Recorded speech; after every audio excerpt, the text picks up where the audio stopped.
You listen to the radio. We're trying to do more than that. We're trying to get you on camera. Now we're using the radio to get a few people out here. Lori, come on, driver. She'll get off the radio and come on around there. You want to be heard? Come on down here. We'll listen to you. We'll help America listen to you. We want to hear your story. Sweetie, you got a guy right here. Okay. So go on over there and sit down and talk to him. Oh man, come on. We got you already. We're not going to bite you. Have a seat. You can eat right down here. My name is Lori. Come on, Terrence, sit down and chat with her. She don't bite, man. I'm a really nice.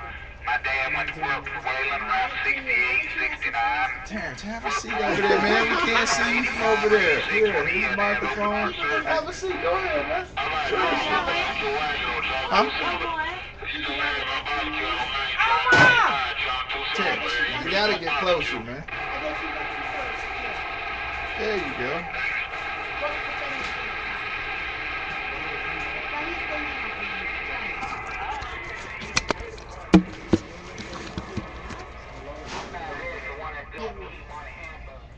Oh, scary or funny? Scary funny. Sliding off the road. You slid off the road? Was it at nighttime? Yes, not dusk off. But evidently you're okay. Yes, Was your truck hurt? no, it wasn't. That's good. That's a good thing. And you were okay. Yes. Yeah. Were you sleeping? Get a little drowsy. No, it was wintertime, black ice. Ooh, that is scary. Was that around here? No, in Pennsylvania. In Pennsylvania. Oh, I know they got a lot of ice in Pennsylvania. So you drive all the way to Pennsylvania? Yeah, I drive. Some of the people. So have you driven up to Canada? Yes. Wow. How long? You've been driving 19 years. How did you get started driving? Well, I grew up on a farm when I was young, and I was always fascinated with trucks. I grew up in a farm too. Where was your farm? It was in Elizabeth City. It was a potato and cabbage farm, Elizabeth City where? North Carolina. I grew up in Idaho, so you were in Elizabeth City, North Carolina. Yes. And you got interested in truck driving? From Yes. farm life? Yes. Yeah, how'd you do that? Well, the farm I grew up on, he always had trucks and all grain out the field and different things. So, you like life on the road? In the beginning I did, but now, Everything gets old after a minute. yes. Yeah. How's the economy affecting you driving? Well, now since I'm a owner-operator, it's about the last 2 months it's picked up a little bit. But January, February, and March was a mess. I think January, February, March is a mess for a whole lot of people. Yes. What are your plans now? Well, I have about a year and 4 months left on my truck, and my plan just to get that paid off and see how things work out.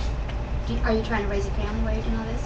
Yes, I have a wife at home, Felicia, and 2 boys, Terrence and Jacob. Let's say hi to Felicia. Hey, Felicia! Hi, Felicia. How you doing? Hey, Felicia! How you doing? So how often you get to talk to your family?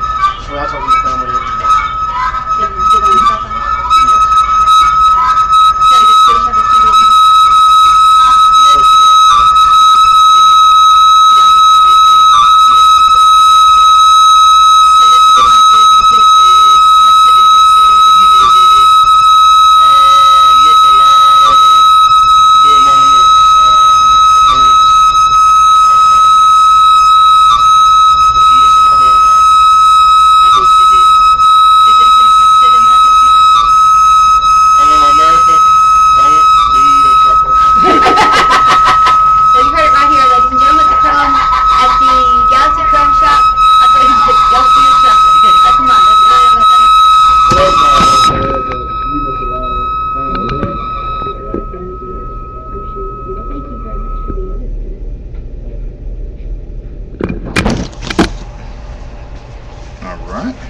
You get the squealing too? Yeah, unfortunately, when I got the website up, it wound up going into squeal mode. I think we got that taken care of now. I was trying to get the headsets on here. See if this is doing better now. So I get the website, then I'm gonna go to the pallet, take me a shower. Well, I'm gonna eat first and go to the pallet, take a shower. All right. But I don't recommend nobody drive a truck, especially if they got a family. Well, sit down. Like I said, finish telling us that on camera. Don't get off camera and start talking. We can all talk right here together and be good to go, man. Well, see, when I started, I was single, so I was single for about the first 8 years, and then after I got married, and I've been married now 11 years, and you miss a whole lot of family. I have a 10-year-old boy and a 5-year-old, and I mean, you miss a whole lot. So when you're home, how long are you home for usually? 2 days, at the most 3. And then how long are you gone for most of the time? Usually sometimes 2 weeks, but now sort of I've been home just about every week, and you can't replace family. No, you truly cannot. And I'm sure it's nice being home, but I know that when you're home, you're missing out on your money. Yes, and the money is good, but money really is not everything. And I can't find a job that can replace the money that I make out here being an owner operator. And I mean, I recommend that married men, it's really no place for a married man to be out here on the road. Now, I've heard that sometimes women travel with their men. Yeah, my wife had done it, and she don't like it. She can't stand being in the truck for weeks at a time.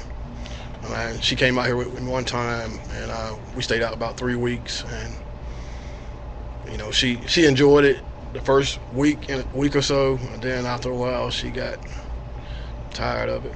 Your wife said she wasn't born to be a trucker, huh?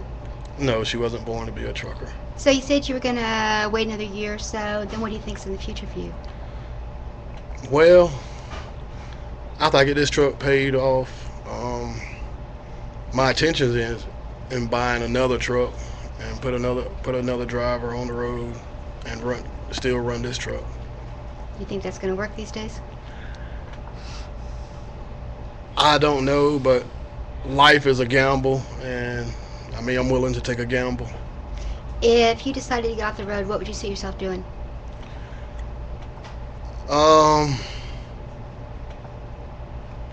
Doing something outside, working outside. Probably end up driving a cab or a bus. You don't really see a desk in your future? No, I don't.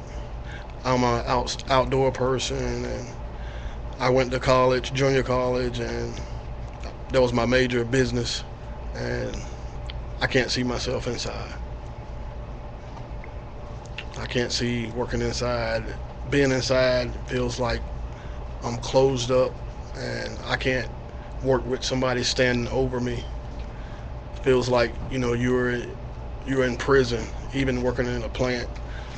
And my wife wants me to come off the road, and I just can't see myself working inside. You almost sound like a sailor, somebody that's gotten a taste of the sea. Yeah, you can say that, but I mean, once you get a taste of the road, it's hard to come off. It's hard to come off, and knowing that you can make a decent living, but now they have all these laws that hinder us from making money that we are capable of making. They got so many rules and regulations now. I mean, which some of them are good, and then some of them are bad. Like, which one do you think is bad? Well, okay, the 10-hour sleep rule. It was like, first we had you can drive 10, sleep 8, and then you can split them. And now you got to have you got to be off duty consistently for 10 hours. And nobody, even if you're at home, you're not gonna sit around nowhere for 10 hours constantly, sitting around for 10 hours. So, like, for instance, that would be like at home, you'd work 8 to 5, you get off work at 5, and then you'd have to stay home for 10 hours and then take off again. Yes. So that doesn't translate well on the road. No, it doesn't translate on the road, and then you really can't split your hours up. And once you start in the logbook, on your log, you have 14 hours on duty to do whatever you have to do. And you really can't split your hours up, split your sleeper berth up. That'll benefit you because, you can be sleepy and you might need to take a 5-hour break, but that's going against your time. Once you start your log, all that's going against your time. So you can't stop for a couple hours and then head back out again? You can stop for a couple hours, but it's still, your time is still running. Yeah. So that's sort of a hindrance. That kind of takes away your freedom of choice. Yes, it does. You mentioned that there were some good laws. What were those? Well, the good laws are, the safety checks that they have, like the 72-hour DOT checks, to get all the unsafe vehicles really off the road. That's good when they do the 72-hour deal, and to make sure that drivers are, driving, pretty much what they're supposed to be driving. DOT is Department of Transportation? Yes. See, not everybody's as savvy as me. Yes, but all in all, it's a hinder. It's hindered the trucking industry, and then companies that, the government lets companies, ship overseas for cheaper rates. They ship work out of the U.S. down to Mexico for cheaper labor, and that's hurting, our economy. That's hurting the trucker. That's hurting the whole industry and all. It's plants, factories closing down because of, the big COs want to make the big dollar, and they can get it done cheaper overseas or in Mexico. And then bring it back to the U.S. But that's hurting the whole. That's hurting America. That's hurting, our bottom line. So it sounds like you're saying that corporate America is economic next to drivers. Yes, they are. And if anybody can look at it, it's hurting the bottom line. And number one, if a lot of the car parts, everybody talk about the car industry, a lot of the parts was made overseas and shipped back into the U.S. and then they start doing this, start doing that, and then slowly, that's what's hurting. That's what hurt the U.S. Different things were made out of the U.S. and then the car industry. Some of the cars will start being made overseas and shipped back to the U.S. But they were saying, they maybe put one part on it, then it was assembled in the U.S. So, they still, corporate America is still getting a big chunk of the dollar.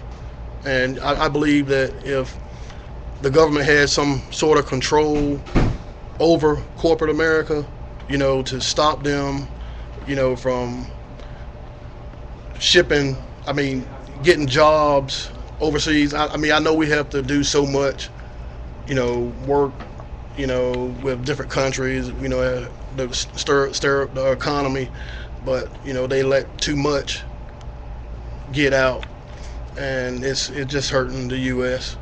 So you are talking about maybe some governmental control over some monopolies? Yes, I am. They should have already had some governmental control, but I believe myself, and some other fellow truckers can verify that that the government is probably getting a kickback from some of the funds that's been pocketed by corporate America. That would probably be a reasonable expectation. So have you guys thought about like going on strike or doing something like that? Well, okay, a lot of truckers now are so far behind on bills and mortgages, and I'm sort of behind. I'm really not way behind. I'm not really behind, but it's a lot of truckers that are behind. Some truckers just starting out, trying to, raise a family, trying to, maintain, their way of living. And it's hard to say we're gonna go on strike, and you don't know how it's gonna turn out. So last year when the gas prices went sky high, I know the industry was really in trouble then.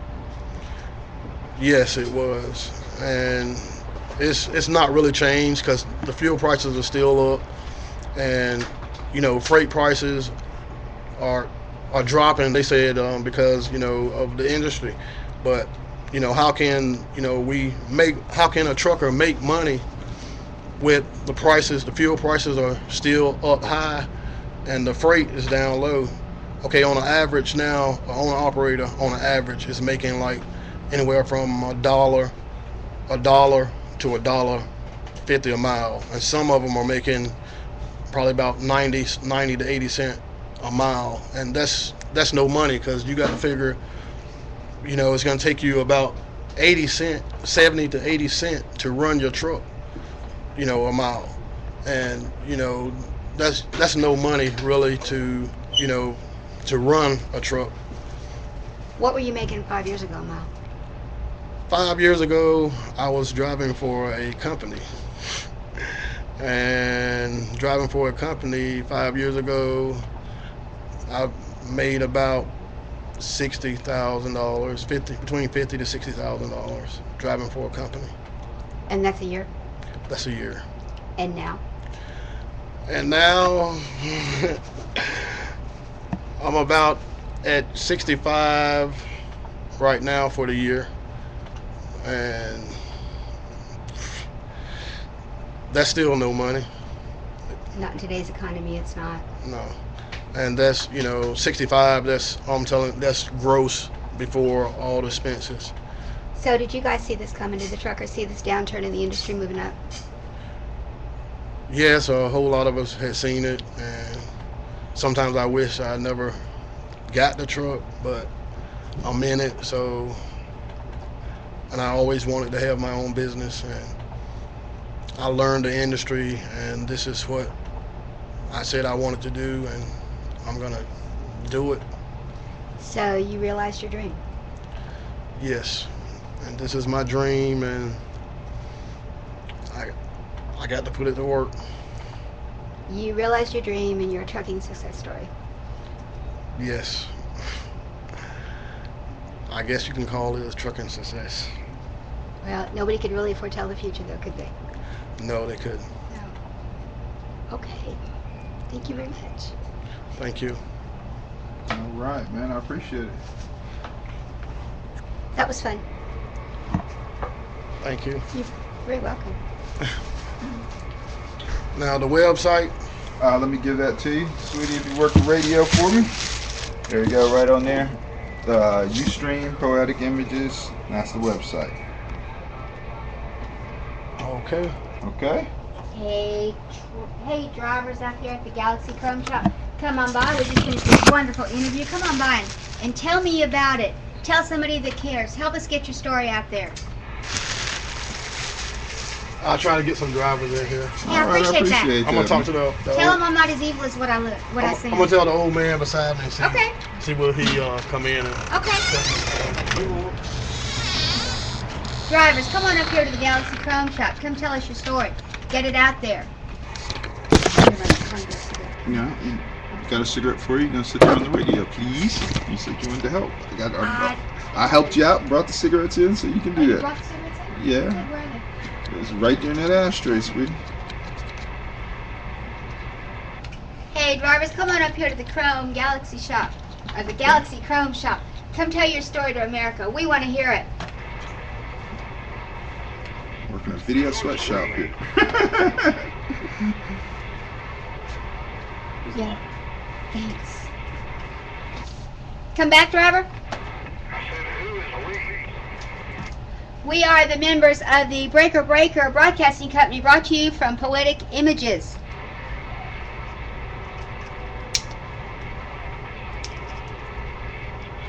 We are broadcasting tonight via live internet. to the world. Come tell your story. America wants to hear.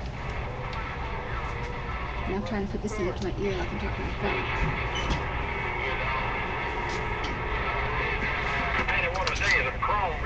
Chicken truck, make it look good. What did he say? Listen to the radio. I can't tell you.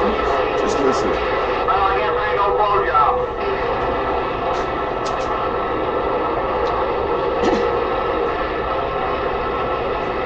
Did somebody just call me a chicken? Come on up here to the Galaxy Chrome Shop.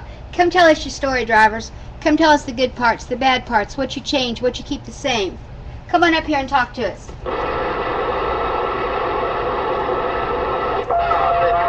Some chrome for the big old chicken truck to make it look good.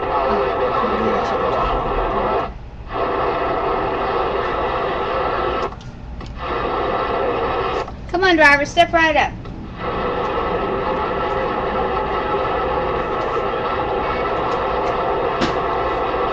Come catch our radio broadcast. Breaker, breaker. Buy truckers, for truckers. Internet TV broadcast. It's in radio, baby. We all hear you. Internet broadcast. With a blowjob. No blowjobs. Sorry, we're not into all that.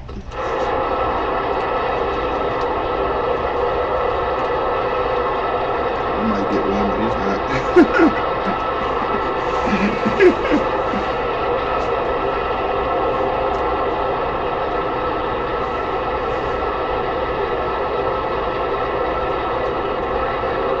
Drivers, you're quiet out there. Where are you?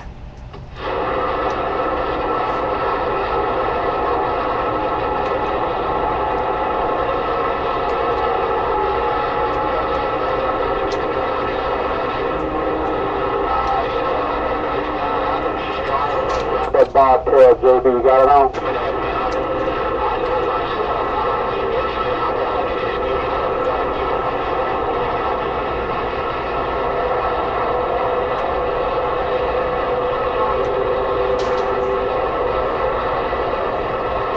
Come on, all you drivers out there. Know you got some stories. Know you want to get off your chest. Come up here and tell us all about it. Live web streaming. With a blowjob. Your chest. What she's selling? Not selling a thing, driver. Not trying to get you money. Just a few minutes of your time. And a blowjob. Just want to hear your story. America wants to hear the stories of the men and the women who travel our goods across the country.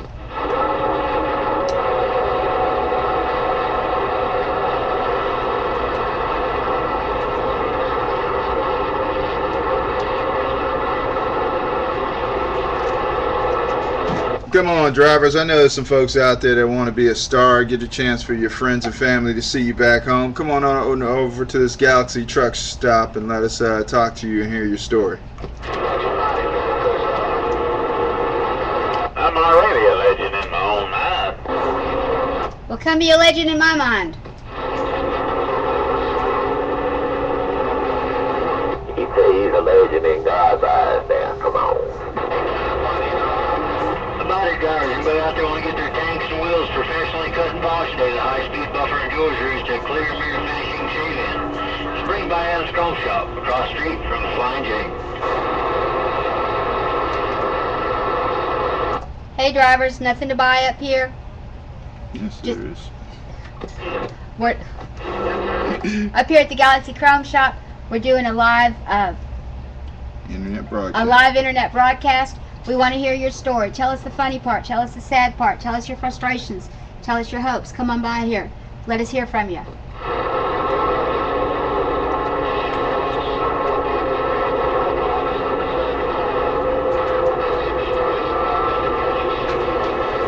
I promise I don't bite. Well, in that case, forget it. Well, gee whiz.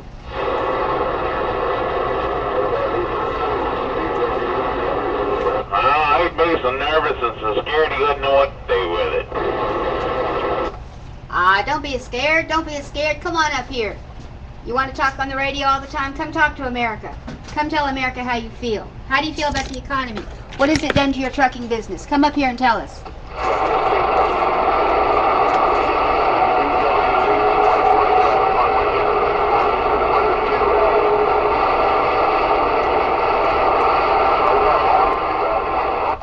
Let the folks at home see on home on live web streaming.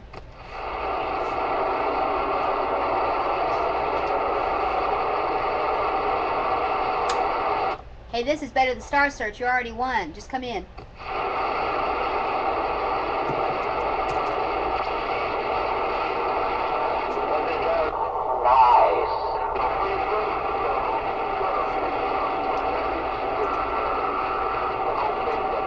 Eastbound, you got an ambulance coming down the ramp over here. You got the ramp.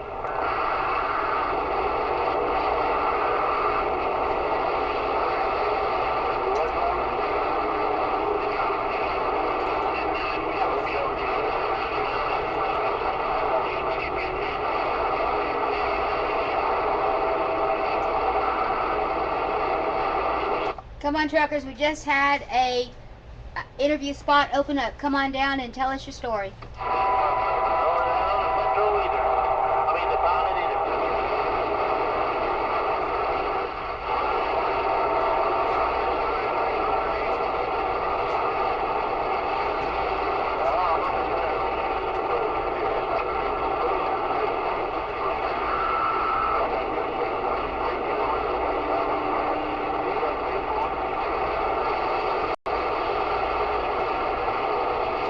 Besides, I want to see the inside one of those trucks. I want to see how y'all live, and so does everybody else.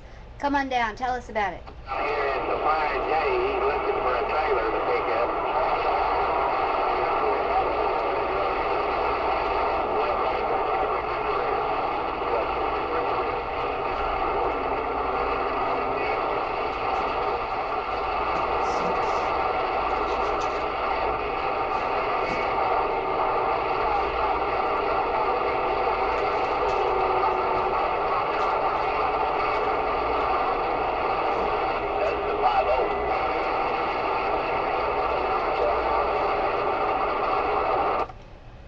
Breaker, a live web streaming for truckers. Come tell us about it.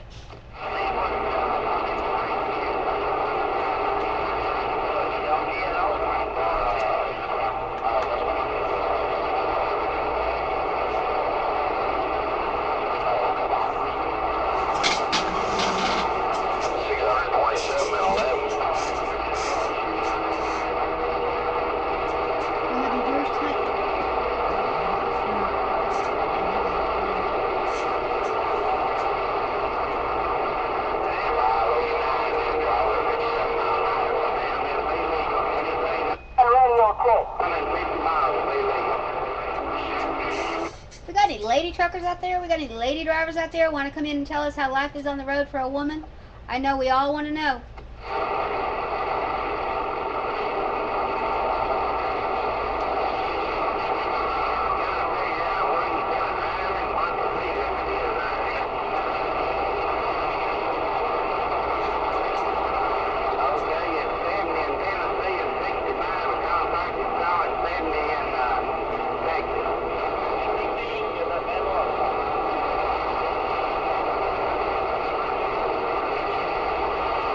Where's all them people that selling DVDs come out?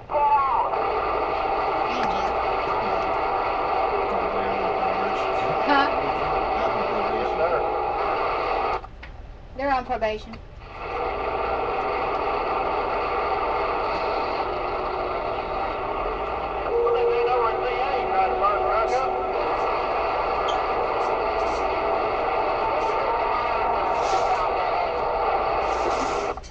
Come on, drivers. Come up here to the Galaxy Chrome Shop. Come tell us your story. Come tell America what it's really like out there on the road.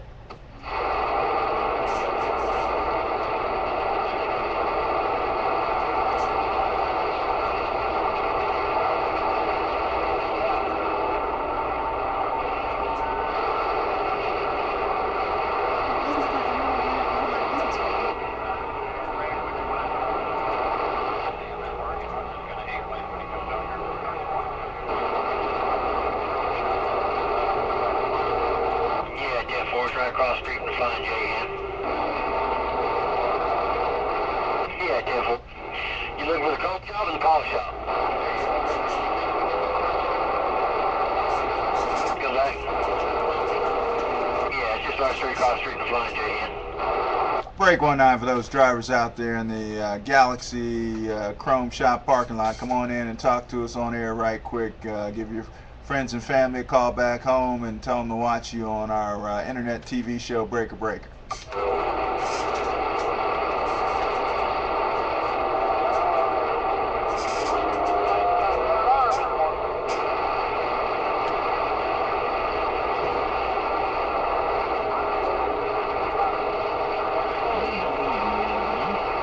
You can sing if you want to. Guaranteed showroom shine. Just bring them by Adam's Chrome Shop across the street from the Flying J.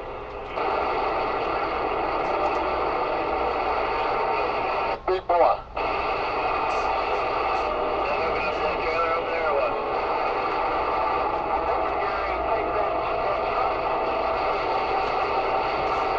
Hey, Mississippi. Yeah, come on. Hey, did you go over there to that Chrome Shop? Uh-huh. Did you do your interview? No, you don't do an interview. Do what? Oh, so that talk show wasn't right, huh?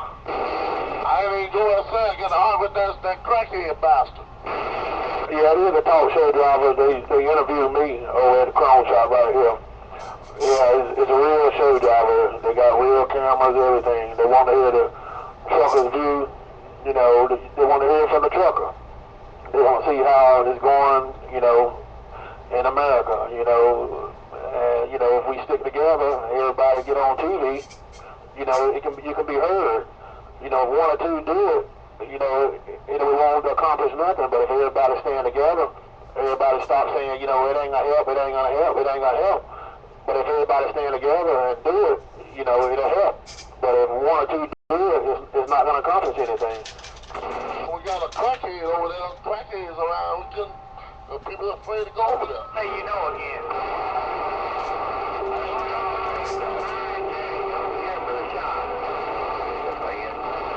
Come on by the Galaxy. Hey, driver, we appreciate that happy shout-out.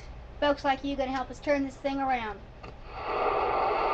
Well, hey, big boy. Yeah, I'm just telling the truth. You know, we got to stick together. If we don't stick together, you know, nobody don't give a hoot about us. That's why we got to stick together. But one or two can't do it alone. It takes the whole trucking industry to do it.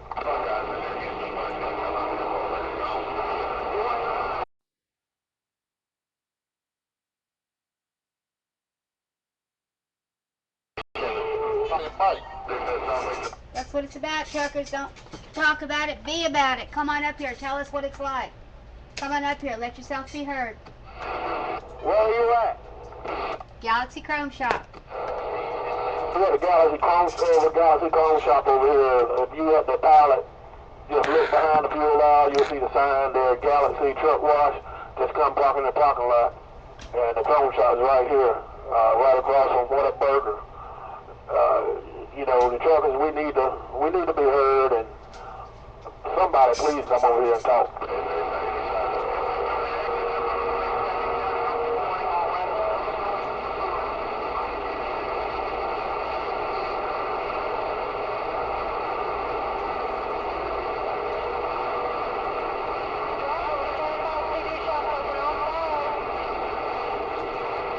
Yeah, but if you like the way everything is going, you know, in trucking America, if you like it, you know, oh well, you don't have to come over here and talk. So, you know, don't keep talking about it over the radio. You know, they got TV cameras in here. You know, you can be heard.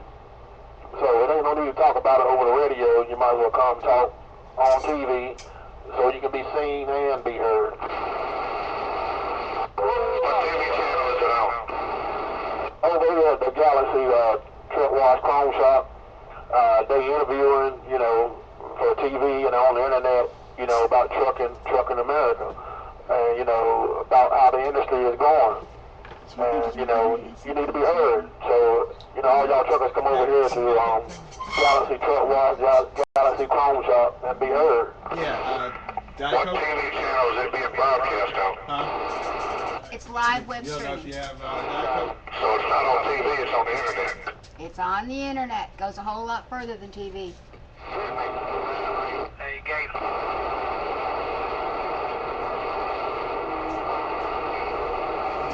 Gator. I mean, young, old, middle-aged truck drivers, y'all come on. It don't matter how old you are. It don't matter if you just started. You know, it don't matter if you've been driving 60 years. You know, we need to be heard, and this is the only way we're gonna do it if we stand up instead of keep sitting down. If we stand up and man up and do what we need to do. Who's that? Hey. Galaxy Chrome Shop. How much do you spend in each? Oh, y'all got me.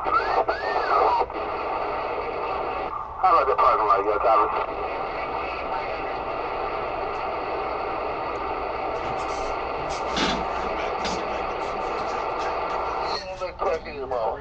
That parking lot, one of your ramps is down on the back. The parking lot just came in the Galaxy.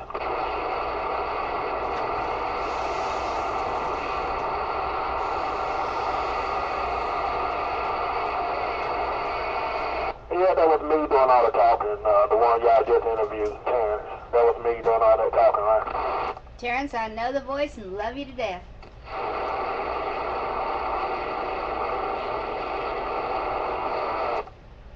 Only a driver can talk to another driver. Tell him what's real. Come on in here. Come on in here. Let's let your voice be heard.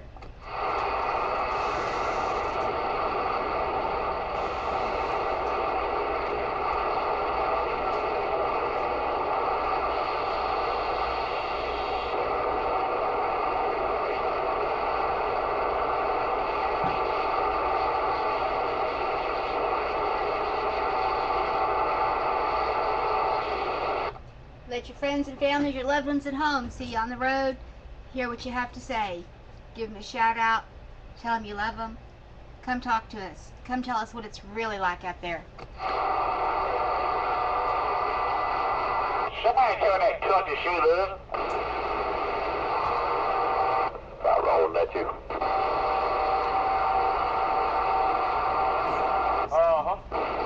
Oh, tip over there with that. I'll be your navigator on this end there, right? Tempo, yeah, me and old T-Roll, he's out there in Tyler there. I thought they looked like. Yeah, Tempo. Yeah, this old Freddie Taylor there, he know me there. Used to go to Lee. Yeah, Tempo. Yeah, I just come out of Memphis 10 there with the old load there, that load there going out to Sugar, man, so he gonna use out the Sugar there and come on back home there, right? Tempo, yeah, hell, I gotta be up in Hope. Yeah, then I drop that off and hell, go across to the yard there and get a TM down on that damn truck and come on back up here to City Hill and then to the high, Roger. That sounds like a plan. Like you got it all mapped out there, Tempo. Yeah, but hell, it don't always work like that. I know you right, Roger. You know, just sometimes that 50. Yeah, Tempo.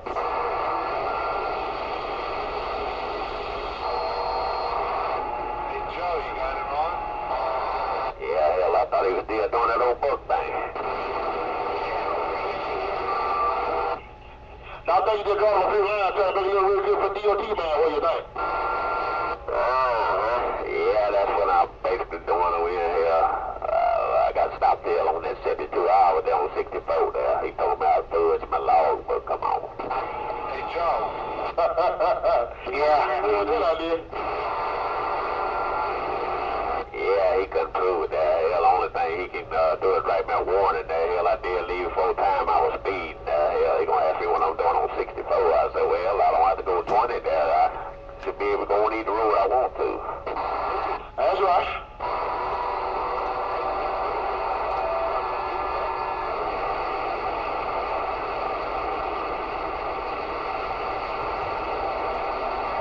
Bring the 19 for a radio check. Anybody got your ears on for a new radio check?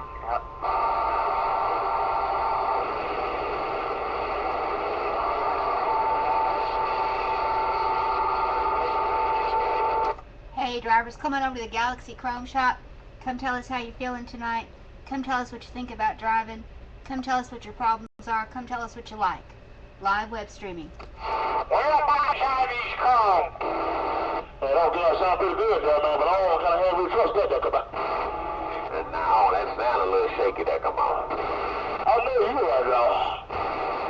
It ain't shaky, driver. It's for real, driver. It's for real. Yeah, it might be real, but I know I ain't gonna be over there trying to find out, Roger. Come on, driver. Come on. I'm gonna take your trip downtown now. Where you got? There's that old Roscoe you say Coffin and stuff.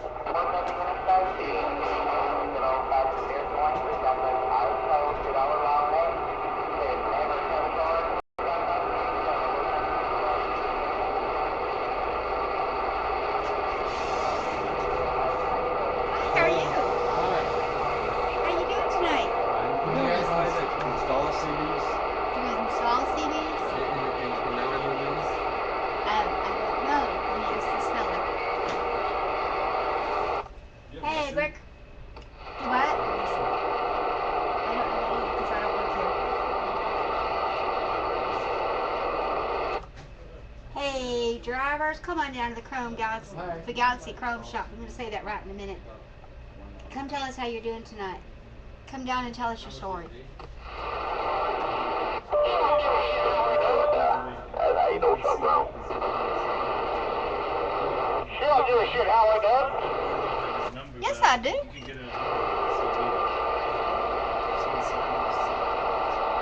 Cracky motherfucker.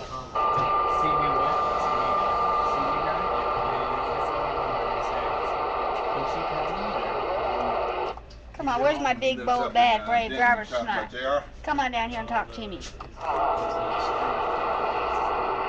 gonna talk dirty to you. That cracky motherfucker over there at the road stop. Well, it's an uncensored show, but I'm way too much of a lady. You guys got a business card or something? Of course, I am kind of cute.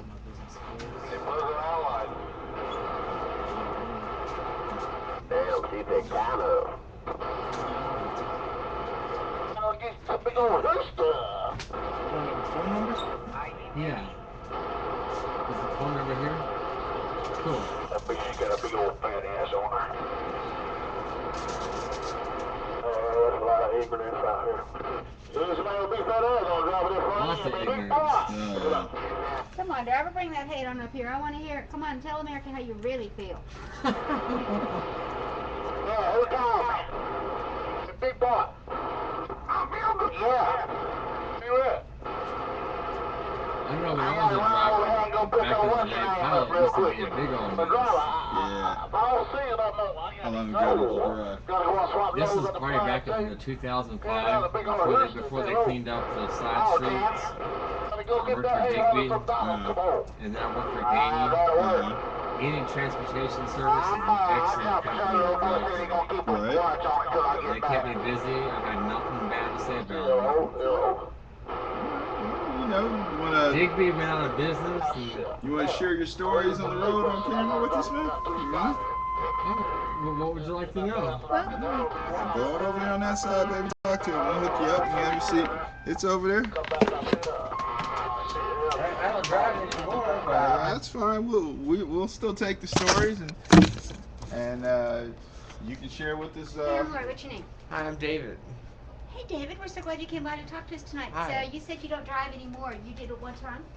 I sure did. I've had my driver's license since 2000, and I started driving in 2005, and I drove until 2008. So I was a 3-year driver. So you say you drove. Now, did you drive cross country? I drove cross country 48 states. That's a lot of states. So you drove cross country, and what got you into it? My father was a truck driver, and I just wanted a change of scenery and be my own boss. And I really liked it a lot, but I didn't like the solitude a lot. You know, whenever you try to reach somebody at home, they were busy, or I didn't get on the CB a lot. I wasn't a CB cowboy or a truck stop cowboy. I pretty much stayed to myself. I had a lot of anxiety backing in like the spots and worried about how everybody was looking at me and laughing at me. So I would drive from like 3 o'clock in the morning until 1 o'clock, 2 o'clock in the afternoon. That way I could find me a pull-through spot at the truck stop or rest area, and then watch evening TV, and then I'd get up 3 o'clock in the morning. By that time all the drunks are off the road. The road's 3 or 4 hours. You're 200 miles down the road before the sun even comes up, and that's how I drove for 3 years. What made you stop? My mom had a heart attack when I was in North Carolina, and she was hospitalized, and my company couldn't get me home in time, so I decided to stay close to home. So it was really just family. So what do you do now, David? Right now I'm filing for disability. I have kidney problems, and that's what I'm doing. I'm not working at all. Well, we wish you the best of luck with that. So if you did not have kidney problems, would you still be back on the road now?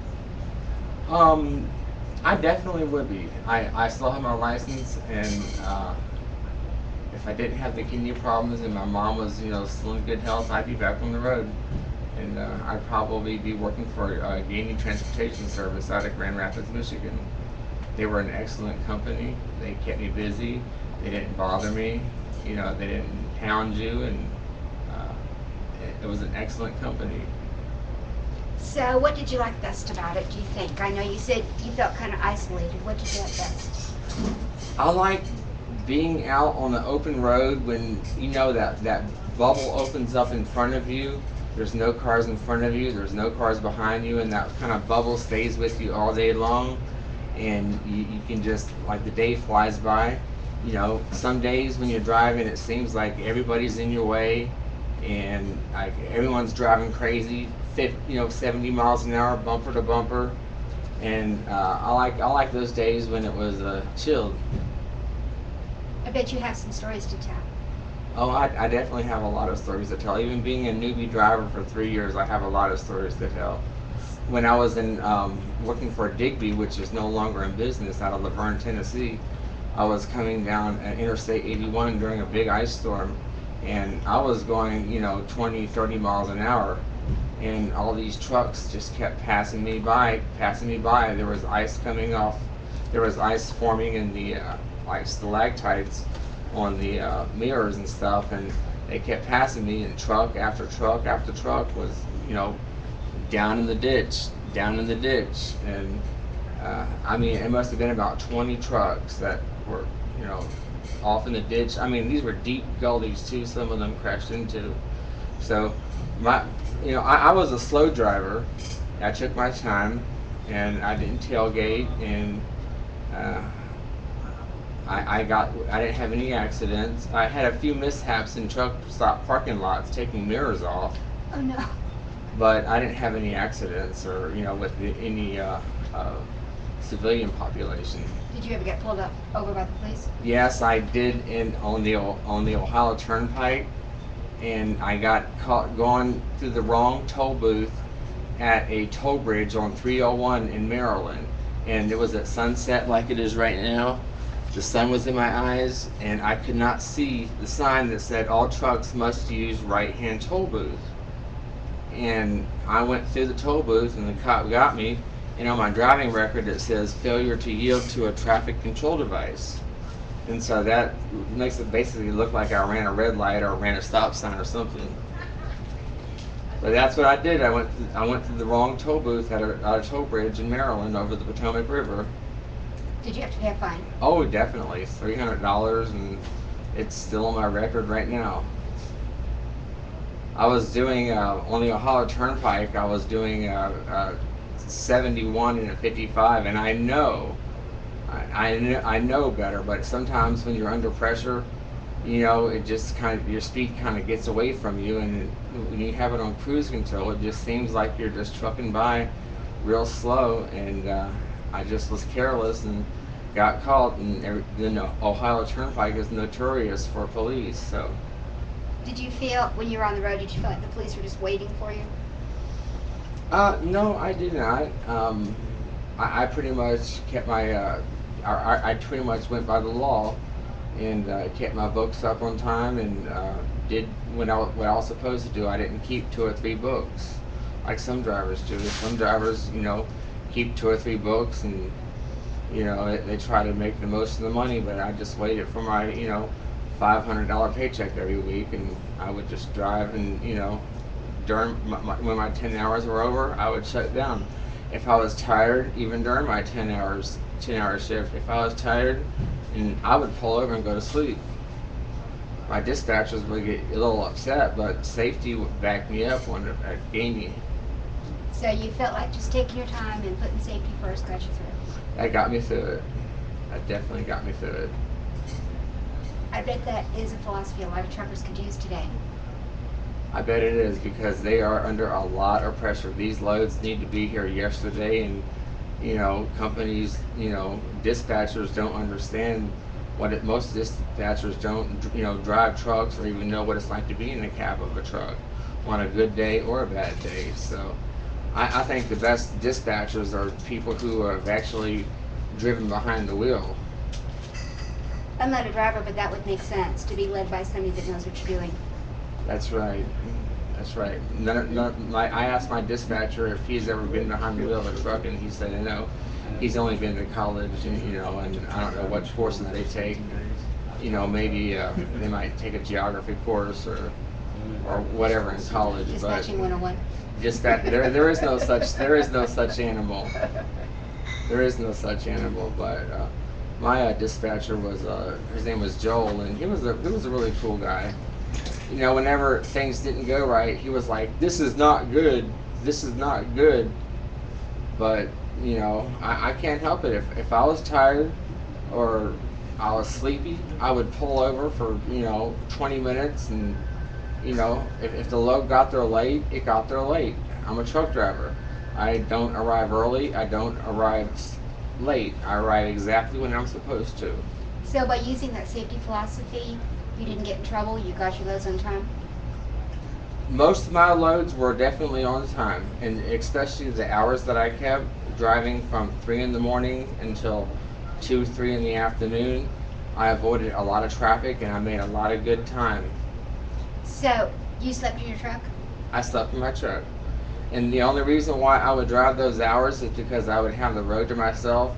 And come 5 o'clock, you can't get into a truck stop. I mean, I have a lot of anxiety backing up and getting into tight spots. My heart would start beating fast. I'd start breaking out in sweat. My mouth would go dry, and I like those pull-through spots. I like getting to a rest area or a truck stop where I can just pull through and get out. I don't like backing up. It gave me a lot of anxiety, especially when you're up there in Chicago. Where they have the doors at the garage at the gate entrances, the doors that come down, to keep the bays warm in the wintertime.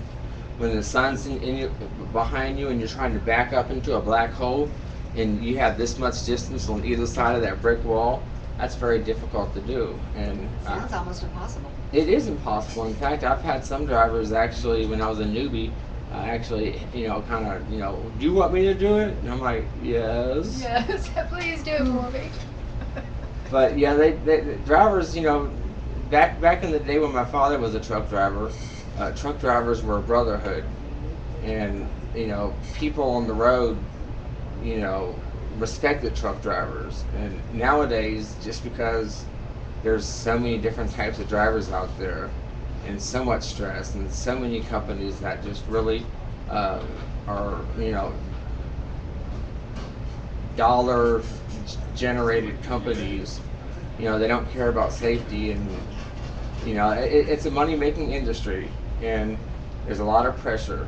So the hours I drove, I would recommend to any truck driver, because at 3 o'clock there's no traffic on the road, and by the time the sun comes up, you're 200 miles down the road, you're out of the city, no rush hour traffic, and my day is done at 2 o'clock, just when everybody else is starting to wake up and get going down the road, and the road starts becoming crazy.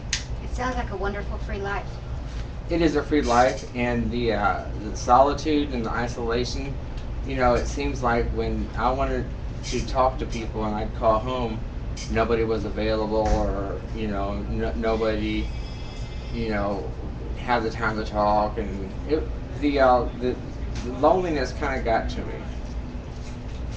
And like I say, I didn't get on my CV and just some truckers can talk about anything and everything. Some truckers use it as a bitch panel control. Others just get on it just to yak. And I'm not a truck stop cowboy. I don't hang out at truck stops. I don't hang out on the CB. I just use the CB for when my gate was ready, or if there was an accident, to find out what was going on. Sounds like you followed all the rules. Well, I followed most of the rules, but there were, of course, everybody's human, and I did break some rules occasionally. Little bitty tiny ones? No, they were big ones. They were a little bit bigger, huh? They were big ones, but for the most part, I followed my rules, and if it weren't for a couple of circumstances, I'd still be out there today. Sounds like you really loved it. I really did enjoy it. I wish I was actually still out there, but I'm happy with my life right now. I'm staying in today. And how long have you been off the road? Since 2006. So I've been off the road for 3 years. So you weren't part of the rising gas prices last year? No, I was not. And thank God, gasoline is higher than diesel right now, because I just bought a Ford F-350 diesel truck. So this is a truck for private use? I am going to get into my own business. I'm not exactly sure where I'm going to start, but whether it's I use it for towing or hauling cars around or something, I'm going to do something with my driver's license. I'm getting this profile of drivers, the ones I've talked to today, kind of pretty much like being alone, like being your own boss. Is that accurate? Yeah, I like being alone. I've been pretty much a loner my entire life. I was shunned in high school when I was growing up, so I'm pretty used to being on my own and kind of like a lone wolf. So long as drivers have an outlet and someone to talk to, or someone just to hear them talk, it would do them a world of good. I think that's probably true. A lot of the population, we all want to be heard. That's true. And the most important thing about customer service, what I've learned, is listening. If you just listen to people, you keep your mouth shut, you'll learn something. That's absolutely accurate. That's what I've always learned. I thank you so much for being here with us tonight. Well, thank you for talking to me. It was nice talking to you, and I appreciate this opportunity. Thank you. Here you go, man. Here's a card where you can check out the show. Also, if you're looking for business opportunity, just call that number on the other side. And if you ask you got the card from, just let them know you got it from Trey, okay? Trey, okay. And where is your show broadcast at? Right there on Ustream. On Ustream. It's on the internet. It's an internet talk show. So you'll be able Awesome. You'll be able to see it there, and you'll be able to tell your friends that they can come on out and join us and watch it there. I've never done anything like that before, and I was kind of nervous, but You did good. You did good. Yeah, you did great. You're real good. You better know it. that's just my experience from being a newbie driver. Right. And those hours. Those hours sound great to me. I'm a nurse. I work all kinds of hours. Because I would always by the time I got stuck in Kentucky at a truck stop, parking on the exit service road, and I just barely got off the road, and my truck, it must have rained like a foot that day. Mm-hmm. And my truck wheel just went down in the mud, and I tried, and the more I got out, the deeper I got dug in. So after that experience, I just adapted my own hours and figured out, when there was less traffic and when I can get those pull-through spots, and I made good time. And I don't see why more drivers don't do that, especially with rush hour traffic going through the big cities. If I was driving a truck, I know I would try to do mine on the overnight when you got the whole road to yourself. Right. At 3 o'clock, at 2 o'clock is called 30. That's when all the bars are released. everybody's driving home from the bars, and so Right. you wait till 3:30. The roads Wait for clear them to up. pull over and get going. And you know Other accidents. you have you know everybody gets off the road and you can get down the road and there's no traffic. You're 4 hours down the road or 4 No hours out of the breakfast city by the time the sun comes up, It's time for and breakfast. by the time 2 or 3 o'clock in the afternoon gets here, I'm done for the day. Yeah. I can settle down. I can watch evening TV. I usually truck stops are usually empty during the daytime. Yeah. And you can watch your evening TV. Yeah. And that's what I would do. I'd watch my, the prime time shows, and by 8, 9 o'clock, I was in bed. Yeah, I mean that's the way I enjoyed it. I mean, my family's back east, so when I drive back east, I try to leave at about 3 in the morning, like you said, and drive all night, and grab if I had to grab a hotel early and get some sleep, and head on out in the middle of the night and keep on going. Especially when you got to go to the major cities like Atlanta Right. or something like that. You don't go through there 7, 8 o'clock in the morning or 4, 5, 6 in the afternoon. You don't do that during rush hour traffic. Uh-huh. You can't make any money that way. It would Right. seem like to me, Right, because right. you're getting paid by the mile, so you want to keep, Yeah, you'll be keep the sitting- miles you be- rolling as much as you can. You might do a mile in an hour. I tried to Yeah, avoid traffic. I tried to avoid major metropolitan areas during rush hour times. Oh yeah, I mean, And if more, especially the new drivers, would adopt to the language that I have Just piece of paper, spoken here right on. about working that 3:30 till 2, 3 o'clock in the afternoon shift. They get you get your pull-ins, and you can just easy in and out, do your laundry, watch your TV shows, get something to eat, relax, and by the time you wake up in the morning, you'll be in a sea of trucks. Just be careful when you're pulling out that you don't take off anybody's mirrors. yeah. Well, all right, man. I appreciate you talking to us, and like I said, spread the word. Go to the website. Tune in next week, even if you're not here, and love to have you. Have you as one of our viewers. All right. Well, thanks for letting me share my story with you. I appreciate you I guys. appreciate it. Well, let's see if we can get any more folks off the radio.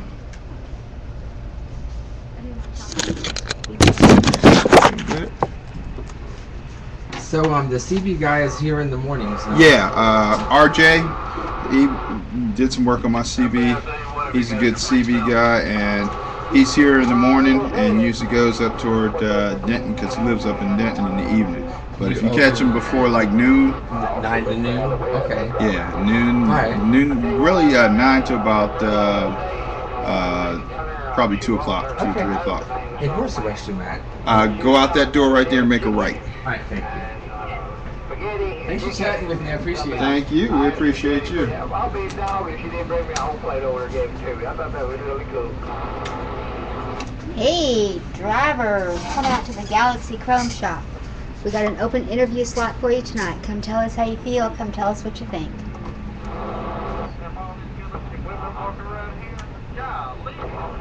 Where's that at?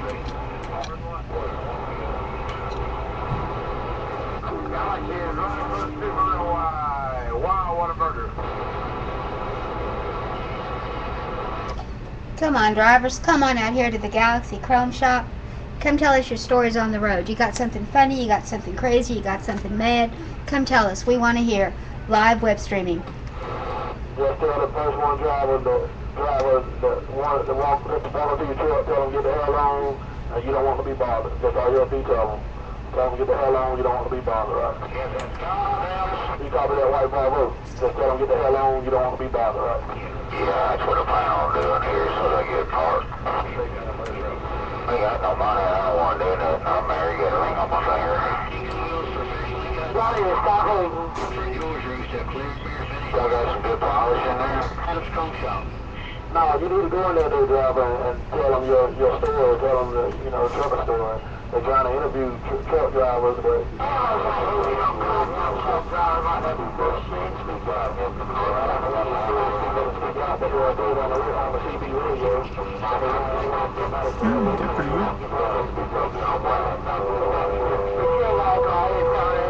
put up in his parking lot. Tell them you don't want that, don't need, and then they try and truck drivers. Just be real about it. If you don't want nothing, that's fine. That's cool. Somebody else come on. Quit all that bullshit about the interview and all that shit. I mean, damn.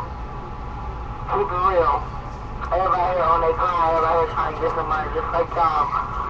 And you gotta do it a different way. Baby, we out here and we are for real. We're interviewing truckers. The TV show is Breaker Breaker. This is our third show. Internet TV show. If you want your story to be told and you want to advertise, you come on down. You can do that too. We don't discriminate.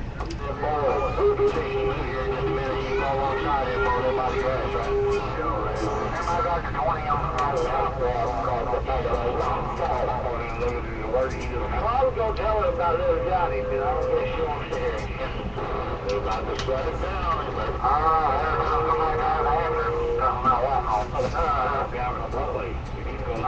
Little Johnny, he went to school one day. Anybody got enough 20 on the home school teacher, she said, hey, little Yeah, driver, it's the Galaxy Chrome shop at the 470. It's on the southbound side. Make the right-hand turn right there where you see the subway sign. Johnny, that's a mouthful. He said, no teacher, you're thinking of a globe job.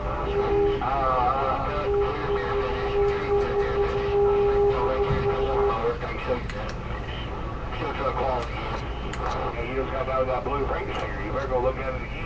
That looks under the word of socks. Yeah, that could be really hot now. You know, that stuff in my shop, you can come look at it. You want to see some more, actually.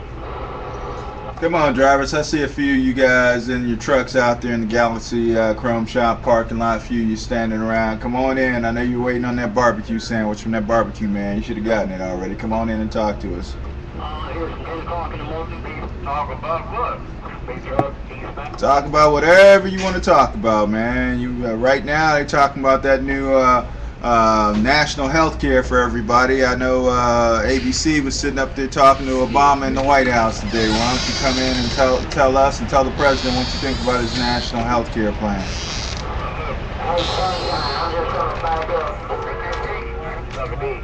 Obama. I need him. I think he ought to give everybody in America $1 million. Well, come tell him that on camera, man, so he'll know who said that.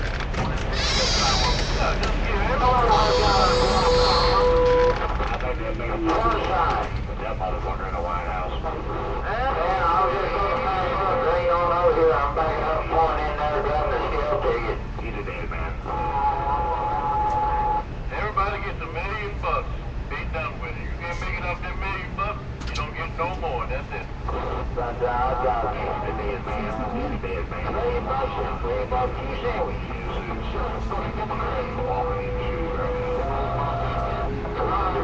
a Dixiecrat. I think they're Republicans.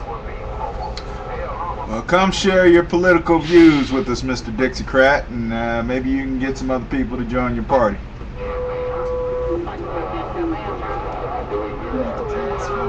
Please.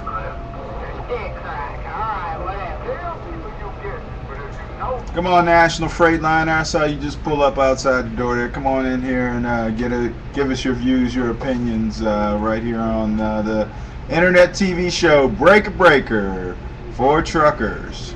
Yes, you got your radio on there? I just hold a mic to the speaker and I'll give you where she goes, where she's gonna park. Not even she knows. Well, we're already picking up the audio broadcast, but they want to see who's talking behind that microphone, and so do we. So come on in here and let us put you on TV.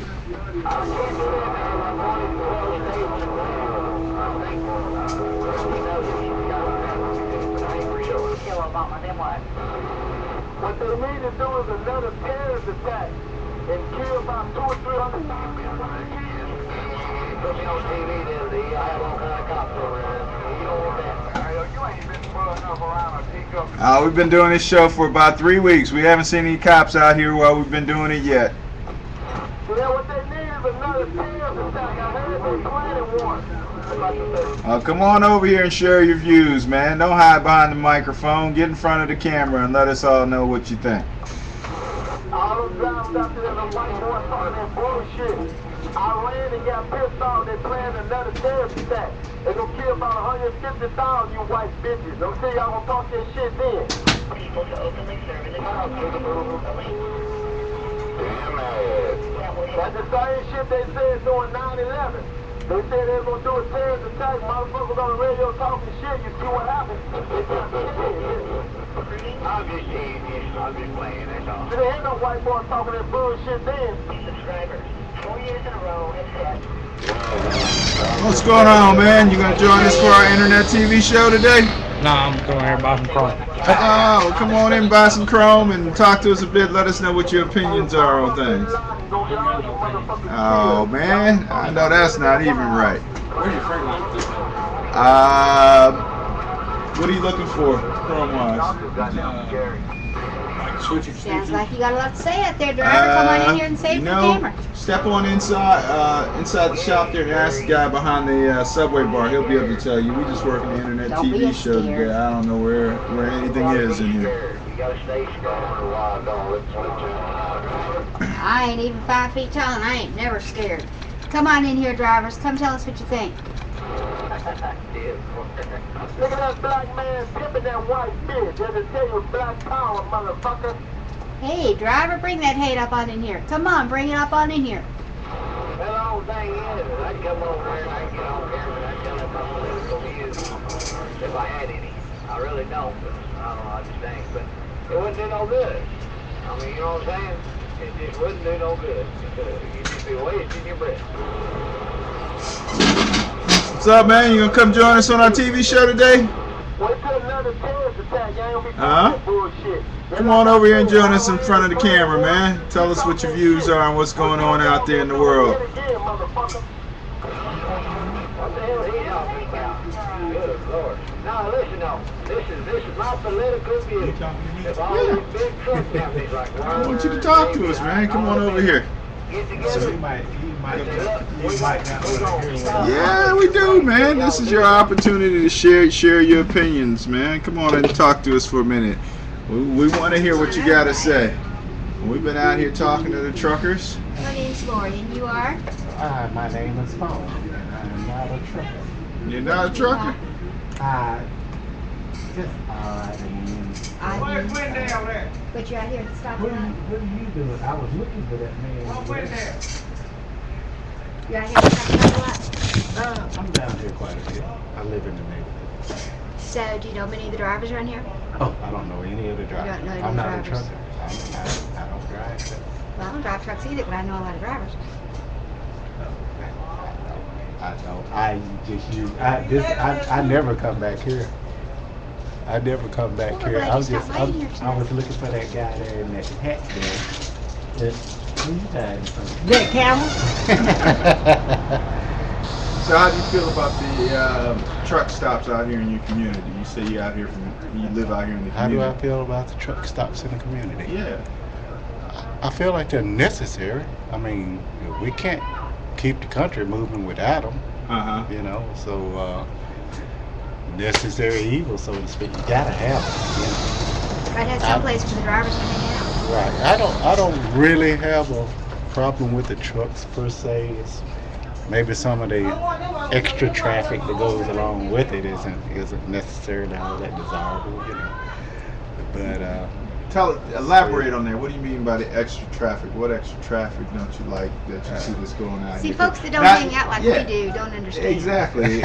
break it on down to seriously. The prostitution and stuff like that looks like it's going. I can't say it's going on, but it has appearances of being out there. Kind of looks like a little bit, doesn't it? Kinda Yeah, looks- yeah. kinda It's looks just like kind it. of flavored like that. Yeah. Hey, I wouldn't know hands-on because I'm a Christian and I don't mess around like that. So, But don't you think that kind of stuff is going to be any place where there's a bunch of people? probably. I mean, it's not just in the it's been truck going. stops. It's been going on. It's been going on for years and years and years and centuries. But do you think it really bothers your community that you live in?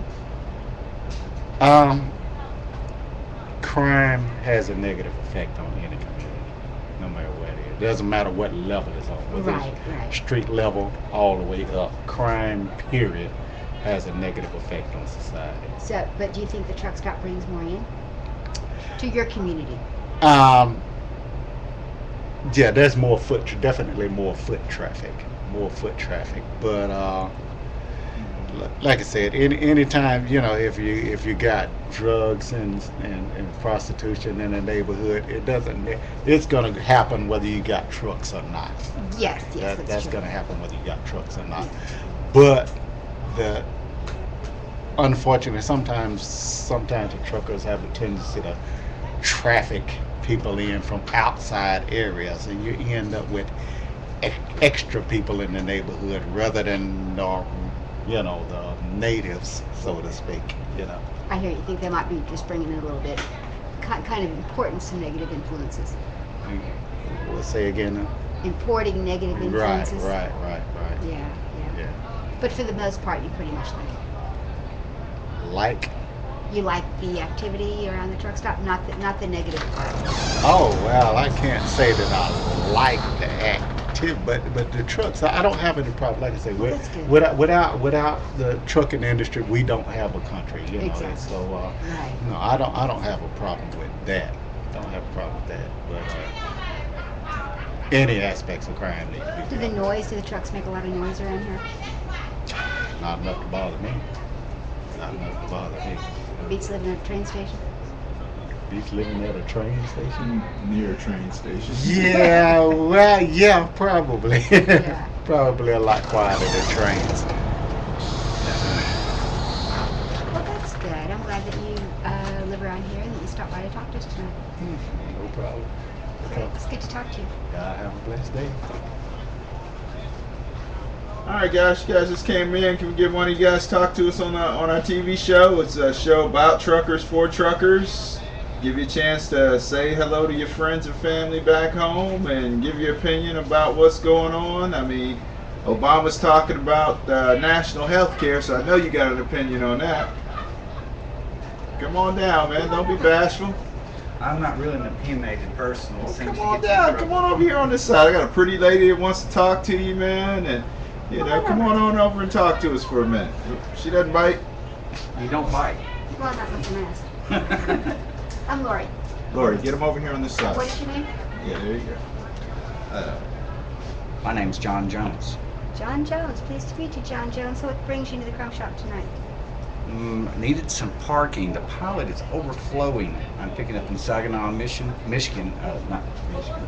Over here in Saginaw, which is Fort Worth. Right. Going to Florence, South Carolina. Oh, okay. So you just came by to pick up some parts? Looking around, seeing what they've got in here. I've got some of the Jeweler's Rouge. It's really good. Blue and the green. Yeah, you're a driver, I take it? Mm-hmm. How long have you been driving though? 7.5 years. That's a long time. You trying to juggle a family at home while you're on the road? Yes. How's that working for you? One weekend is for you.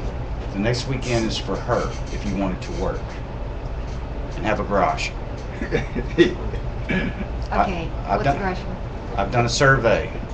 Asked the drivers, asked the women who are married to truck drivers, asked the lady drivers. The guys that are married for a long period of time have a garage. The guys that are not married for a long period of time, when you ask them, did you have a garage? No. So tell me what the garage is for. It's where you're supposed to go. It's a built-in doghouse. You're not supposed to leave. If you go to the store, you're out messing around. You see, you're supposed to go in the garage when you're in her way. One guy said, this is what one guy told me. He's like, I don't have a garage. I've got a basement. And he's like, I've got a room in the basement. I've got a couch in the basement. I've got a refrigerator. I've got my own TV set. It's my quiet spot when I'm at home. So the guy asked if he had a garage. Yeah, I've got a garage. Got my pickup truck out there. I got a couch out there, refrigerator out there. I've got a TV set out there. Ask the drivers this question and you'll get some very interesting responses. These are the people who've been married a long time. People who've been divorced. They don't have anywhere to go. So you're on the road for a number of weeks and you come home and you still need that quiet spot. When you first get home, if she goes with you at all, like my wife went with me for 10 days. The next time home, she knew exactly what it was all about. It's go to sleep, get up, go to work, get a shower when you can get a shower, when there's time available. You know, trying to find parking like I'm trying to find parking, so I'm not on a rent. They've got all kinds of signs out. Don't park on the ramps, don't park in the median. Most of the shippers and receivers, see, they changed this our service. They didn't give us a place to park. They turned around and closed up their appointments. Now they're imagining that we're spaceships and we're going to hit this here button right now and just magically appear. And all this has really done is because they closed up their little window, it means that I can't be over here at this truck stop and go from point A to point B, you know, to try to get rid of it. And then when you sit in a dock for 6 hours, is this legal for me to leave? I'm leaving at 2 o'clock in the morning. You think there's going to be parking over here at 2 o'clock in the morning? Less rest areas? All these pull-offs they've got barricaded off. Just a place to park. We're trying to get as far away from the highway as we can. We're not trying to impede traffic, but when a man's tired, he needs to be able to go to sleep, because that's what causes accidents. That is you not being able to stop when you're driving your car. Anyone who's talking about this needs to be thinking about how many times they pull in the rest area and they're tired and they can't even find a parking spot. And instead, they're forced to go over here to a hotel, if you can find a spot at the hotel, and pay the $89 to $129 that you've got to be gone by 10 a.m. in the morning. If you're in a car, are you rested by 10 a.m. in the morning? If you park at 2 o'clock in the morning? They don't prorate these rates either. Right. No, they don't. You have to leave. And it's the same way with the truck parking. If there's paid parking, most of the times you got to be out by a certain time. Just at Maryland, it's $12.50. Anything over 4 hours, it's $12.50. You've got to spend money to be able to park there, because it's all about money. Get in, get out. We don't want you here unless you're spending money.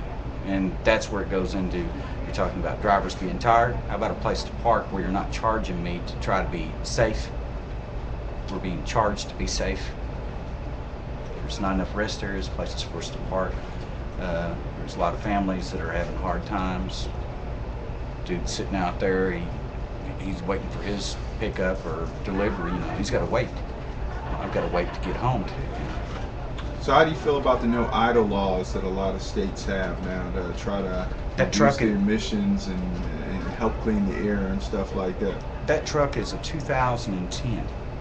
It is exactly 3 months old. They would still make me turn off. They would still make me turn off. It's certified clean idle. They don't want anything running. Nothing. They don't. It's certified. They'd still pull through this parking lot and make me turn off that truck because it's a truck. Even though it's got the big sign right on front of it that says certified clean idle for California, it's still not clean enough.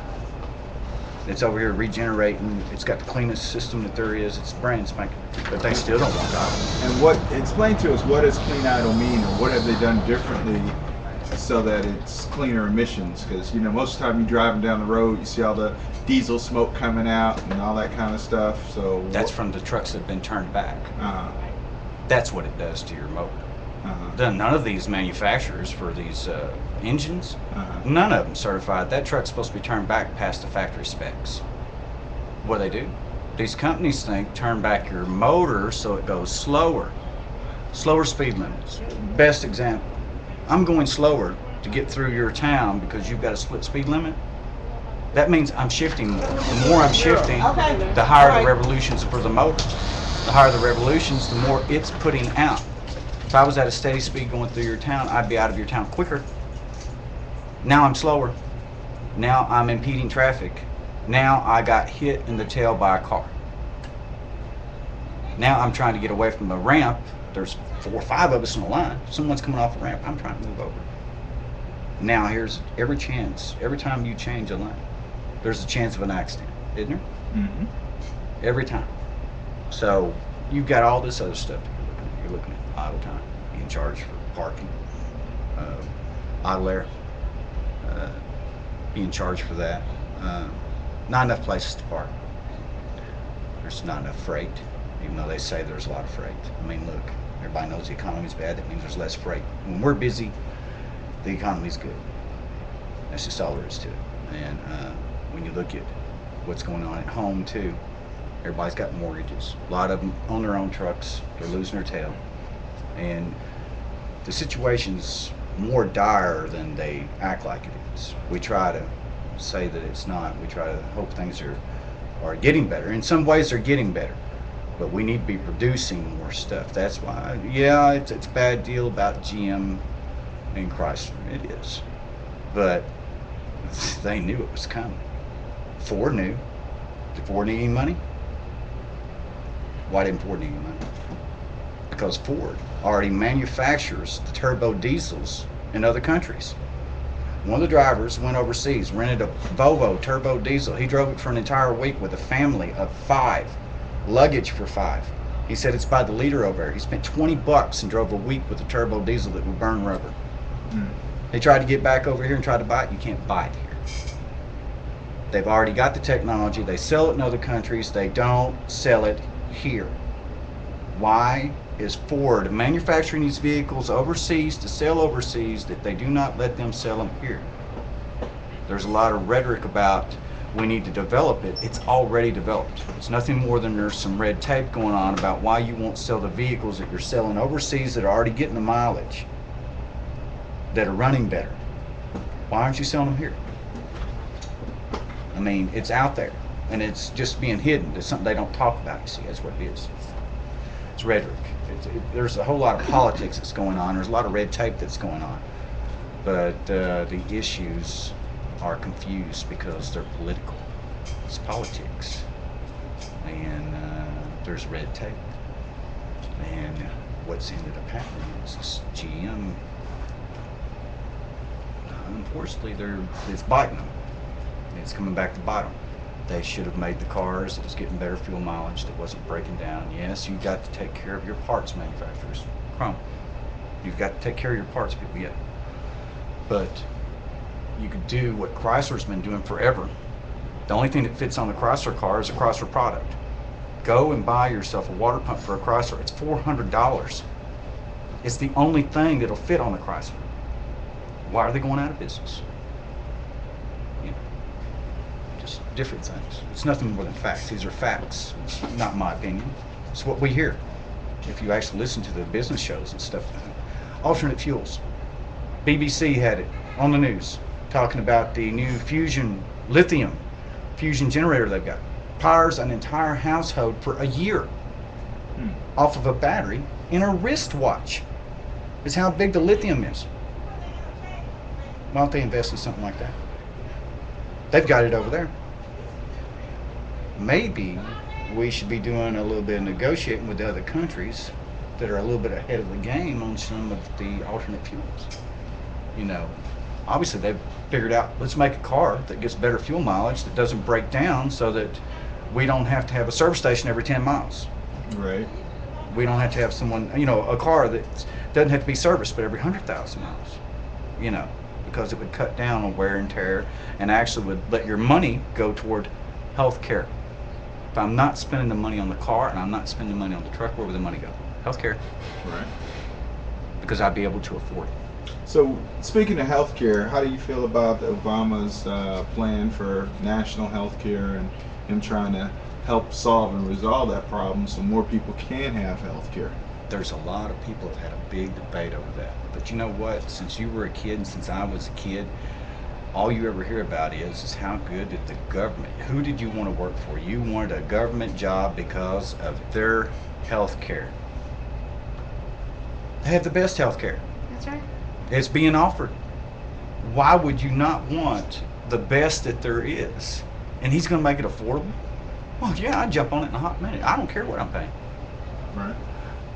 Talking about health care, these COBRA benefits, that's the biggest ripoff that you've ever seen in your entire life. You're trying to keep insurance. I've been working for this company a short period of time now. I went from one company to another.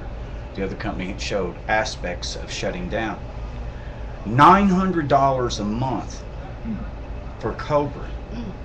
From March 12th to July 12th, it's going to cost me $1,800 so that there's no uninterrupted insurance whether I use it or not.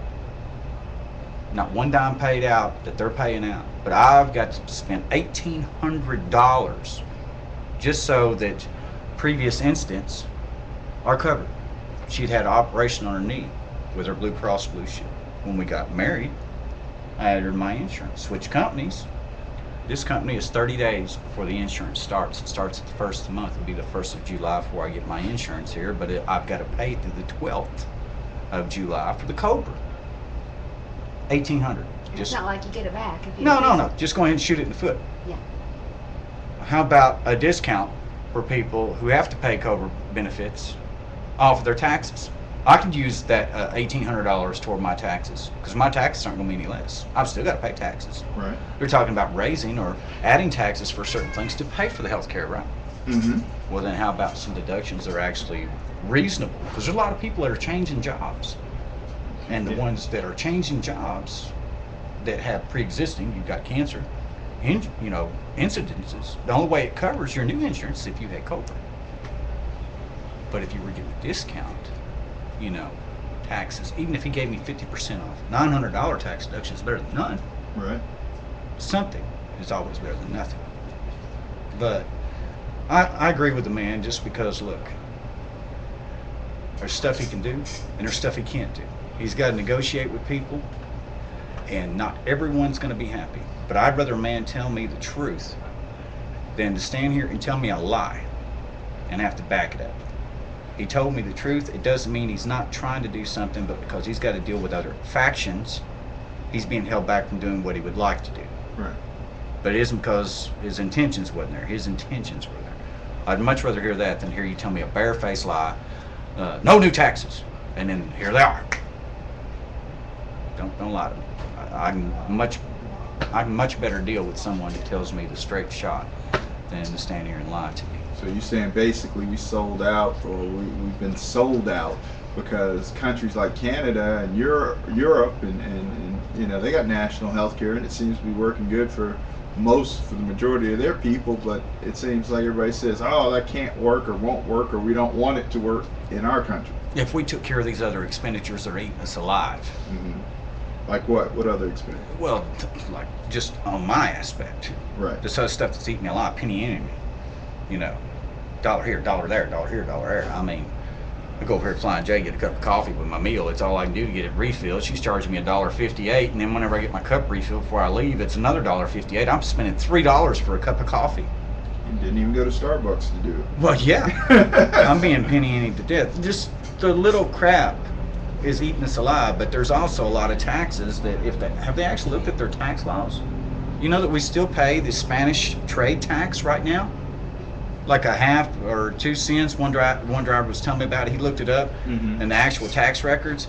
They have tax cuts, but what they don't do is get rid of redundant taxes that are no longer in effect.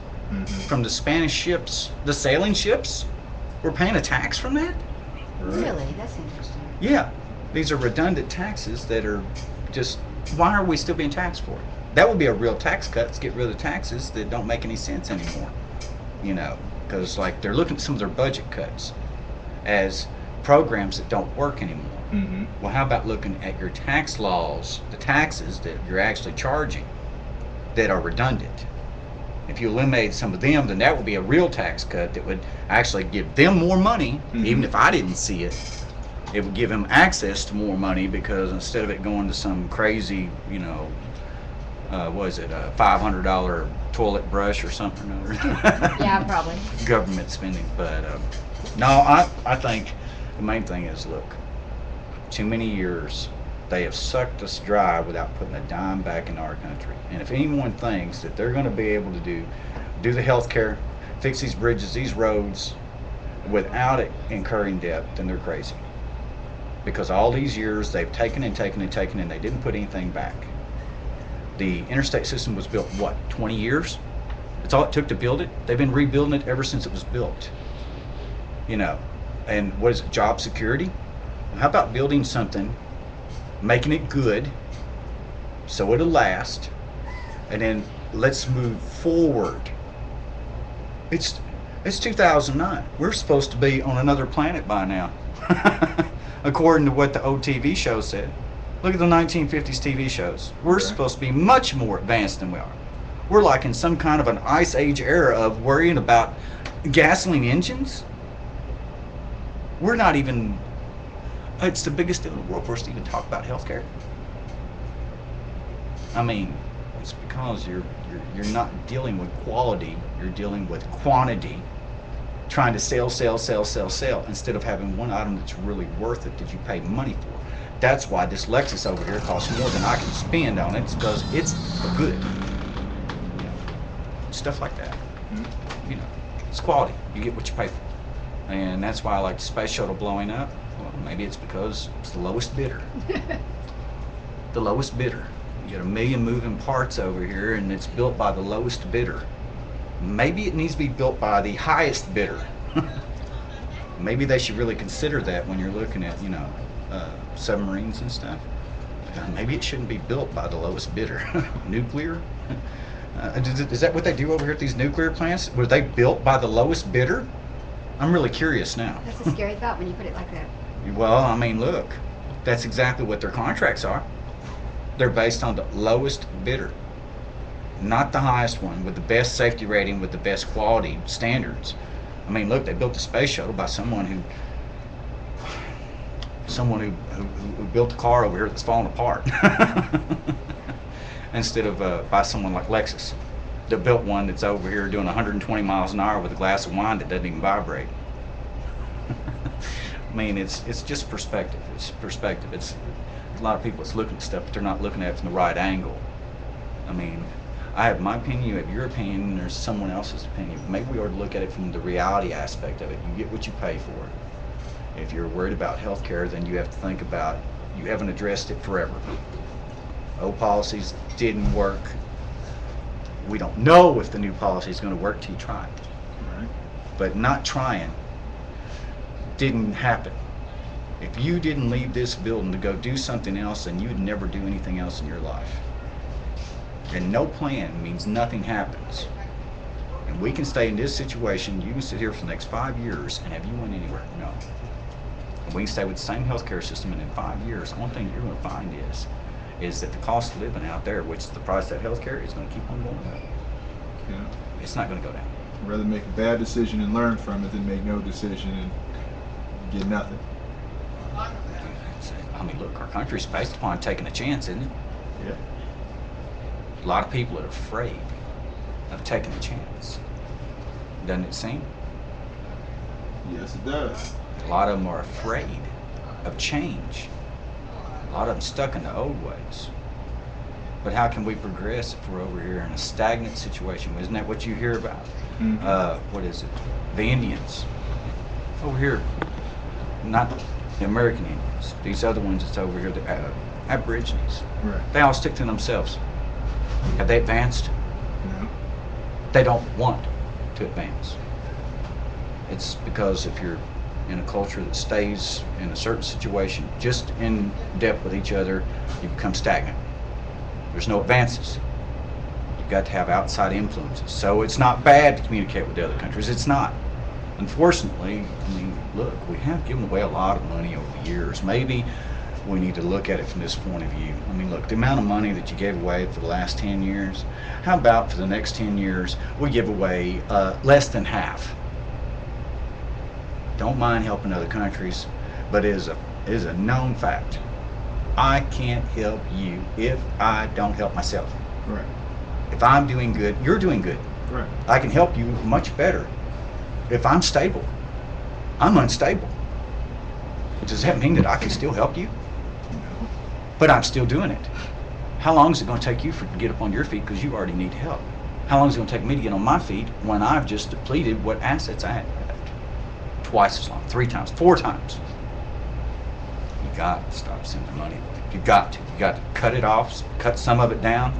Look, we helped you for 10 years. I'm sorry, but right now we need to help ourselves so that we can help you better later on. And it's just the way that you say it. But I'm being blunt, because sometimes being blunt is the only way to get a point across. Exactly. But the healthcare, give it a chance. We all wanted the government healthcare. I mean, look, we wanted it forever. I mean, a government job, that's the job you wanted. I mean, it paid good. It did. Ever since we were kids. If you got the government job, that means your kids can actually go to college. You know. There's a lot of thoughts that go through different people's heads. There are alternatives. But if we don't try, then nothing happens. You know, no plan means nothing happens. I don't know what else to say. Well, you said a Appreciate mouthful. I that. really appreciate you sharing your thoughts with us tonight. Well, you're welcome. Sometimes it's best not to say anything. Hey, Troy. Well, Yeah, sometimes man, it's come on best to through. say. There's a lot of people who aren't listening though. They think that we're stupid. Okay. They think that we're Mhm. stupid. I'm from Yeah. Kentucky, and they think I'm stupid because I don't listen, and I'm not watching the news. I'm more interested in what happened to the 4 tractor trailer loads of money that they took out of the banks over there in Iran. Where did they go? What did you do with the money? What did they do with their money? They showed that girl on there, them training the officers. Uh-huh. We don't have guns. We got 3 cars that's allocated all those billions of dollars. You never saw her on there ever again. Never again. The hydrogen fuel cells. Oh yeah, well, is that going to work? Well, where are we going to get the hydrogen fuel from? How about the guy that came up with the 150 windmills off the west coast? Be totally self-sufficient. We'd only need 25% of our reserves in 10 years. They would be completely paid for, and that's all we would need. What'd they do to him?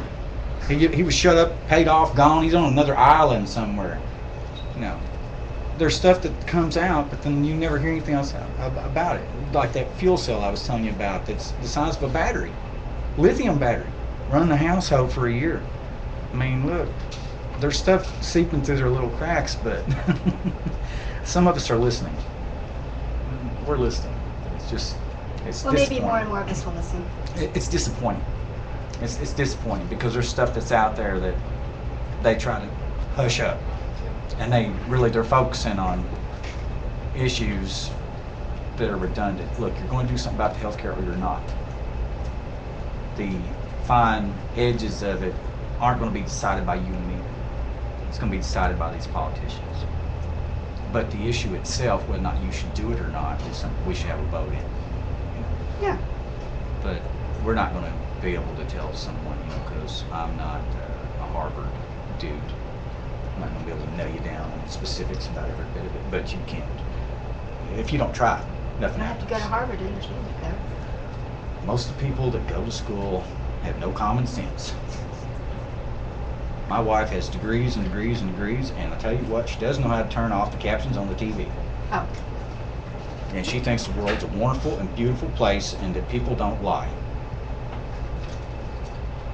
Yes. She must be very happy in her little world. Well, yes, she is. And there are people that are like that, and they're blind to the reality. And that's why there are some of them that's very well educated, that's in politics, that are blind to the reality of what it is to really be broke. To be out here trying to make money to pay for your home and losing your tail and being pennied to death because they don't put gas in their cars. They don't go to the grocery store. That one politician dude that rides that train to go to D.C., he's the only one I respect. The only one. Because he's out there with you and me. He's not there with guards all around him and stuff. He's not over here in a limo. He's taking public transport. Oh, no. You don't see that a whole lot. No. And you know and respect people that would do, don't ask me to do something you wouldn't do. No. Y'all make up your mind. All right, man. We Thank you appreciate very it. much, Jim. Thank You you. came on back to join us, man. Come on back and say a few more words. Close out the show. We got another 5 minutes. Lori, talk to you for the next 5 minutes. And What station is that going to be on? it's on Ustream. Let me write down the web address for you. Hopefully it won't make There me you look go. like a dumb person. It's that No, first it won't. website right on there, and you can check it out there accordingly. It won't. Nothing. The only dumb thing is something that's not said. I said quite a bit just then and was very fluent about it. Yeah, that's the only dumb thing. My dad told me that. He said the only dumb thing is something that. Well, he said the only dumb question is a question that's not answered. The question that's not asked. If you don't stand for something, you'll fall for anything. If we don't stand, someone else is going to step on us. There you go. If you don't stand, they're going to step on you. Stand up or get squished. Yeah. Oh, yeah, on those wars, what are you going to do? Well, history pretty much dictates that it doesn't matter what we do, They've been fighting for years and years and years and years and years, and it doesn't matter whose opinion it is. When they decide that they're going to fight each other, they're going to do it. And democracy is great. But guess what? You can't be unhappy when they elect someone that you don't like. You still got to deal with that person. And if they elect someone, unfortunately, that has done terroristic things, what's that going to do? You told them you get a democracy.